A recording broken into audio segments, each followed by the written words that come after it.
Hello and welcome to another Tabletop Games Blog Saturday review. The first snow of winter had fallen. Underneath the cozy blanket of snow, new life was stirring. The land was coming alive with creatures trying to carve out a life. It wasn't long until the warm sun melted the snow atop the giant mountain overlooking this realm.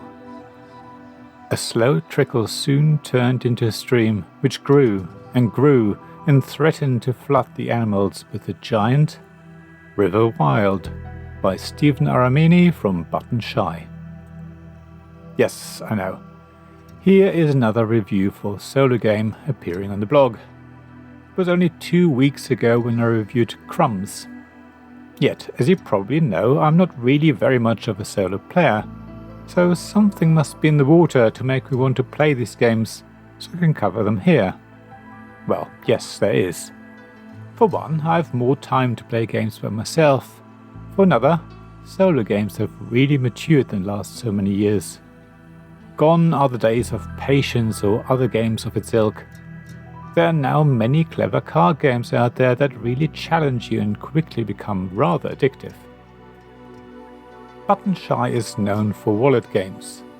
These are generally 18-card games that squeeze out every last drop from every card to create really interesting and often very different games that fit into this rather restrictive category.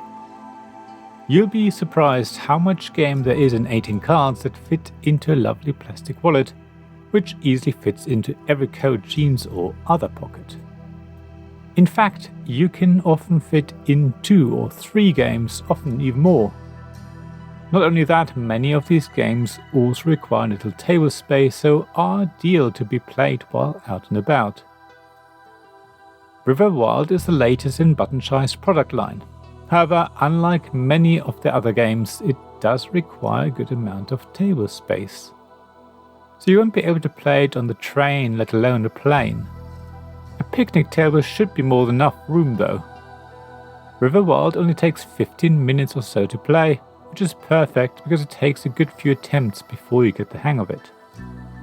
At the same time, immediately after your first play, you can see what challenge the game is throwing at you. You realize what you should do differently next time so that you get a better score. That's what makes River Wild pretty much addictive from the get-go, which really surprised me. I expected to play this game and enjoy it, maybe play it another time and then put it away. 4 games later I was still going, desperately trying to figure out how I could place the cards in better ways to reach a higher score. At some point I was done, but River Wild came out again the next day for another 4 or so games. I was hooked. Let me describe what River Wild is all about though. At the end of the day you've got a deck of double-sided cards depicting parts of the river, which sometimes just flows straight down or other times narrows or even widens. Every card also has a section of land on it, as well as a number of animals and a scoring condition. You need to place cards so that you extend the river, creating forks and merging the flow of the water later on as you go. That placement will carve out little islands that are enclosed on all sides by the river. If you manage to build an island with a certain scoring condition and the required number and type of animals, you will get points at the end of the game. It sounds a bit abstract as I write it down, but will make perfect sense when you play the game. Let me give you an example anyway. So there might be a scoring condition that asks for a dragon and a frog to be on the same island as the scoring condition itself. That most likely means you'll need at least 3 cards. The card with a scoring condition, another card with a dragon on it, and another with a frog. You'll most likely need a 4th to close the island off. If you manage that, you'll get a certain number of points at the end. It might sound simple, but it's a lot trickier than you think. First of all, you are unable to plan ahead very much. On your turn, you get to choose 1 of 3 cards. Additionally, you can see the next card on the draw deck. That's not a lot though. More often than not, you think you've got a plan just for the cards you need to come out until later. So you give up on plan A and go for plan B. There are also times when you get the animal you need to score lots of points, but it's on the wrong side of the river. To give you a little help, all of Riverwild's cards are double-sided, where the back is the same as the front but flipped around. So if you turn the card over, the animal will be on the side you want, but unfortunately the river now flows on the opposite direction. It's really tricky and will take a while to get to grips with. Actually, the thing that I had most trouble with was how to create forks in the flow of the river and then join them back together again to form an island. It's more difficult than you might think. I kept looking at the rules leaflet that showed an example, but even then I found it hard.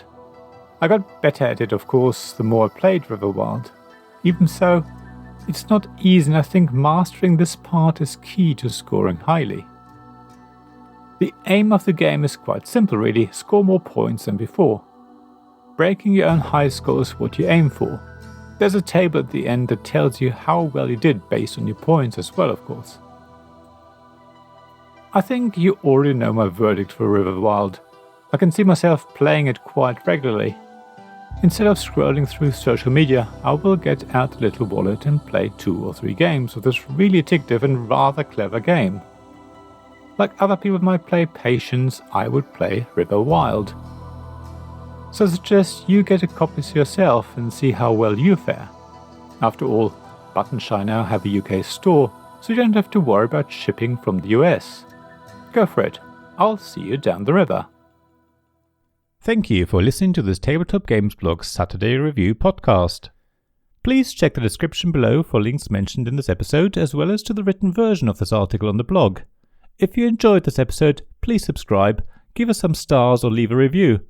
Please also tell your friends about me, and if you want to offer financial support, check out my Patreon and Ko-fi pages, links to which you'll find in the blog at tabletopgamesblog.com.